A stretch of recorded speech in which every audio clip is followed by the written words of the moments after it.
Evelyne, bonjour. Donc, je suis heureuse de vous accueillir aujourd'hui à Angers. Donc, vous êtes quelque part une vigneronne un peu particulière. Donc, je vous laisse présenter votre entreprise. Bonjour madame, d'abord merci de m'accueillir. Donc, je suis Evelyne de Pontbriand, je suis vigneronne à Savenières. Je suis la gérante du domaine du Clausel et présidente de l'appellation Savenières. Alors, donc cette appellation Savenières, c'est quelque chose de confidentiel. C'est des vins qui sont finalement pas suffisamment connus, de grande qualité, mais Absolument. peu connus. Savenières est le grand cru du Val-de-Loire en vin sec. Ce sont des vins d'une très grande finesse qui sont faits pour la gastronomie, mais pour des raisons historiques, sont assez peu connus en France, beaucoup plus aux États-Unis ou en Angleterre ou en Belgique, mais quand même de toute façon trop peu connus. Alors, qu'est-ce qui vous a amené à devenir vigneronne? Est-ce que c'est votre parcours professionnel? Non, non, pas du tout. À la rigueur, peut-être d'avoir bu des très bons vins dans ma vie, mais non, non, en fait, j'étais enseignante de français langue étrangère. J'ai vécu très longtemps à l'étranger et je suis tout à fait une littéraire. Quand nous sommes rentrés, ma famille m'a proposé de reprendre et m'a mis un peu la pression. Alors, vous m'avez dit alors hasard heureux peut-être, que cette propriété est transmise à des femmes depuis un certain nombre de depuis 4 générations. Oui, mais c'est un hasard en fait. Ça a été la propriété de femmes et qui n'avaient pas d'enfants, donc qui ont transmis à leur filleule ou à voilà, une femme qu'elles aimaient bien.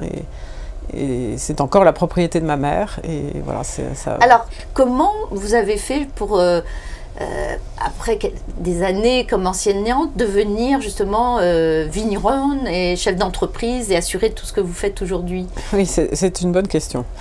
Alors, écoutez, quand j'ai repris, j'ai fait deux choses. En fait, j'ai réuni tout le personnel et les consultants que ma mère avait, qui étaient déjà des gens extrêmement renommés et compétents et remarquable, et on a décrit tous les process qui se passent pendant l'année et tout ce que chacun pouvait apporter. Donc si vous voulez, j'ai fait un petit peu un inventaire, un audit des compétences et des choses à faire.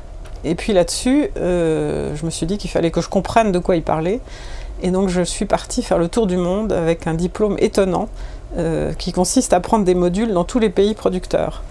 Et donc j'ai fait des séjours en Afrique du Sud, en Californie, enfin dans plein d'endroits. C'est motivant quand même. Dans toutes les régions de France, à la rencontre de tout ce qu'on appelle l'industrie du vin, c'est-à-dire tout ce qui est afférent au vin. Et donc ça m'a appris énormément de choses. Vous êtes formé, vous avez pris le temps de vous former. Oui, oui, ça m'a pris 1 an et demi. Et je suis revenue avec une idée très forte de ce que je voulais faire. Je me suis rendu compte que le vin, c'est beaucoup d'images, et de la qualité, mais c'est surtout de l'image. Et que nous, dans le monde du vin, notamment particulièrement en Californie, en Afrique du Sud, les vignerons construisent des châteaux, dessinent des jardins pour faire de l'image autour de leur vin. Or ça, moi, je l'avais. Donc je n'avais plus qu'à le mettre en valeur et à y faire venir les gens.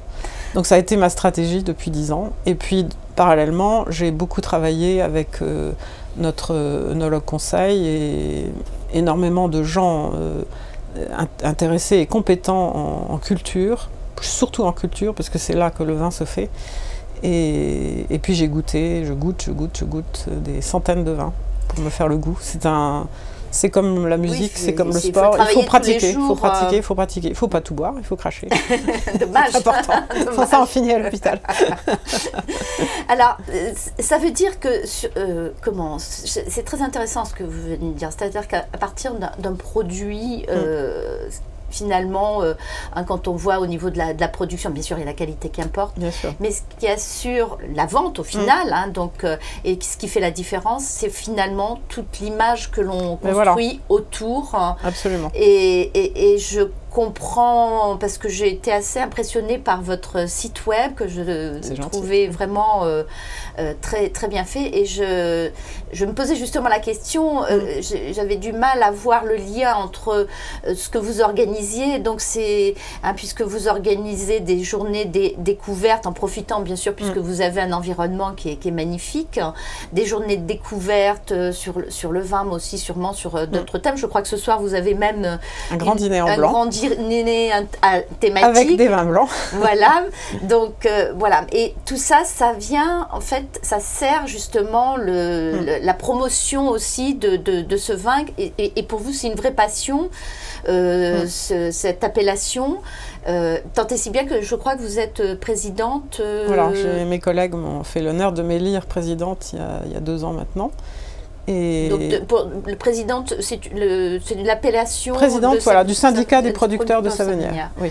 Pour promouvoir ce vin partout dans le monde, cette appellation. Il n'y a pas de cahier des charges du poste de présidente, donc on le prend comme on veut. Voilà. Moi, je l'ai pris principalement au niveau de la communication, parce que je pense que c'est ce dont tout le monde a besoin. À vrai dire, j'ai réuni tout le monde lors de mon élection, je les ai fait boire, et je les ai fait tous travailler ensemble. Et je leur ai demandé ce qu'ils attendaient de moi. Bien, donc là, manifestement, ils attendaient que je communique. Donc, voilà, donc là, je travaille beaucoup à ça. J'ai l'impression que, effectivement, pour vous, c'est quelque chose de... Et pas seulement à Savenière, où je fais beaucoup de choses, mais aussi au niveau de la région, je commence à essayer de développer un peu notre image avec l'aide de la région et de l'agglomération d'Angers, qui a lancé une nouvelle marque, Angers-Loire-Vallée. Donc, nous allons être partenaires de cette marque. Et puis je me promène avec mes petites valises pleines de bouteilles dans le monde entier. Voilà, vous voyagez beaucoup. Puisque j'ai connu beaucoup de gens, j'ai eu cette chance. Donc je fais des wine dinners avec des journalistes. Et je transporte pas seulement mes bouteilles, mais aussi celles des autres, et des dîners autour du Chenin Blanc, autour de Savenière. Alors bon, maintenant que vous avez 4 enfants, mais comme ils sont grands, vous n'avez plus de problème de nounou et de voilà. Donc c'est déjà quelque pour chose mes petits-enfants, qui facilite. Ah oui, les petits-enfants. On trouve que je ne suis pas une grand-mère très disponible. Oui, je sais. Les mamies travaillent maintenant. Donc, alors, d'une manière générale, vous, dans votre est-ce que vous avez eu affaire parfois à des comportements machistes, disons-le? Donc, ça vous est arrivé Oui, alors dans mon personnel, absolument pas, parce qu'ils étaient habitués, étant donné qu'avant c'était ma mère. Donc ça me pose... Et avant, une tante. Ils ont même très confiance, ce qui parfois m'effraie, parce que je me dis, oulala, ils ne se rendent pas compte que la nuit, je ne dors pas. Et vous pensez que les femmes managent différemment? Oui, je pense que... Enfin, moi, je trouve qu'une entreprise, c'est un peu comme une famille. Et une entreprise doit permettre à des gens, à des employés, de développer leurs talents et pour gagner leur vie. Et donc c'est un peu ce qu'on fait pour les enfants finalement. J'ai essayé, j'ai 4 enfants très différents, je souhaitais qu'ils développent leur talent et qu'ils arrivent à gagner leur vie. Donc en ce sens-là, c'est assez semblable, et ça je pense que c'est une vision plutôt féminine.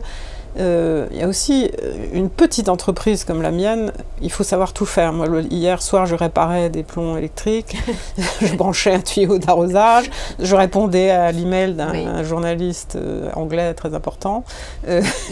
Bon, je écrivais au président de la région. Enfin, il faut savoir tout faire. C'est multifonction, il y a des milliers de détails, et pour une femme, je pense que c'est plus facile parce qu'elle a toujours été habituée à ça. Un homme va être plus stratégique, plus concentré sur des grandes lignes, ce qui est très important, et que nous, on a peut-être un petit peu plus de mal à faire. Oui, mais justement, c'est peut-être pour ça aussi qu'on s'épuise parfois. Voilà, donc on devrait peut-être dire non, ça c'est pas pour moi. Il faut les deux, c'est important. Il faut un équilibre. Oui. Ok, alors est-ce que vous, aujourd'hui il y a une crise, est-ce que vous ressentez cette crise? Alors on l'a ressenti très fortement il y a 2 ans et demi. Nous exportions plus de 50% de notre production sur les États-Unis et l'Angleterre principalement, et c'est vrai que le marché américain s'est écroulé. Ça a été très dur. Heureusement, parallèlement, nous avions développé énormément de produits touristiques qui nous ont amené littéralement des milliers de visiteurs qui ont donc acheté avec une marge supérieure. Alors nous avons vendu moins de volume, mais avec plus de marge. Donc finalement, on s'en est bien sorti. Heureusement, on avait un petit peu prévu, si vous voulez. Et comment justement, c'est pas facile de prévoir. Non. Il faut toujours innover. Il faut tous les matins se dire que ce qu'on a fait n'est plus valable. Il faut remettre en question. et innover. C'est très fatigant pour les employés. Et pour vous, sûrement. Non, moi, c'est ma passion. J'adore innover. Je m'ennuie si je n'innove pas. Ah, bah ça n'est pas fatigant. Je suis fatiguée si je n'innove pas. Alors ça, c'est vraiment déjà un avantage. C'est ma motivation. Donc, bah, écoutez, justement, j'allais vous demander quelle était votre motivation. Vous venez de... c'est la création. Faire un vin de terroir, c'est avoir la chance d'avoir un petit lopin de terre qui a produit depuis des siècles des choses merveilleuses et d'essayer de continuer à le faire parler de cette façon. Mais ça va être différent sur chaque mètre carré, ça va être différent sur chaque millésime, donc c'est très créatif, c'est innovant finalement. Chaque année on innove, la terre innove. Et moi, je dois innover avec. Alors, moi, ce que j'aime beaucoup, c'est que ce discours, je l'entends maintenant qu'on a réalisé un certain nombre d'interviews. Je crois que ça aussi, c'est peut-être une spécificité féminine, mais cette notion de maintenir des produits qui font partie du patrimoine, d'innover à partir de là. C'est vrai que ce discours, je l'entends et c'est vraiment très très intéressant ce que vous dites. Alors, et vous savez, je m'excuse de vous interrompre, mais il y a un grand mouvement de retour vers la nature. Et en France, quand on voyage, j'imagine que vous voyagez beaucoup, en France, on se rend compte qu'on a une nature, on a un patrimoine, mais on a aussi une nature exceptionnelle parce que nous avons des saisons. Et la nature innove tous les jours. Et donc, en fait, je ne fais qu'accompagner ce que la nature me donne et du coup, je le transmets à nos visiteurs qui sont émerveillés simplement de voir une petite plante pousser et de goûter après ce que ça donne. D'intégrer l'environnement donc il y a tous ces aspects qui sont pris en compte. Ouais. C'est vrai que finalement, on s'aperçoit que c'est complexe, mais avec certaines valeurs, on y arrive, c'est ce que vous faites et je trouve que c'est bien. Alors, un conseil que vous pouvez donner donc, à une femme qui, justement, est là en train de se dire j'y vais pas, je crée mon entreprise ou pas Alors, je pense d'abord qu'il faut être courageux. Il faut savoir se lever tôt, se coucher tard. Jamais abandonner. Oui. Ça, c'est ma devise. Et il faut s'entourer de collaborateurs et de collaboratrices compétents. Ça, c'est le côté un peu difficile, mais pour une petite entreprise, il n'y a de chance de survie que si on va vers l'excellence. Et pour aller vers l'excellence, on ne peut le faire qu'avec des gens excellents. Donc il faut se donner les moyens et payer cette excellence aussi. Parce oui, mais enfin il faut aussi la motiver. Les gens peuvent avoir des talents, mais ne pas être motivés à donner le meilleur d'eux-mêmes. Il faut continuer, il faut leur donner envie de se former, envie de progresser, envie d'avancer. Voilà. Et ça, c'est pas facile. Oui, écoutez, je pense que c'est effectivement un bon conseil, mais on ne peut pas réussir seul, ça c'est clair. Il faut effectivement se donner les moyens. Et puis il faut observer, écouter. Bien écoutez, je ne peux souhaiter qu'une chose, c'est que cette appellation soit de plus en plus connue. Je vois que vous y employez, je vous en félicite. Et puis, merci d'être venu et bonne continuation. Et puis, une excellente soirée ce soir en espérant que le temps sera de la partie. Alors, mais nous innovons avec la pluie. Merci Evelyne. Merci beaucoup.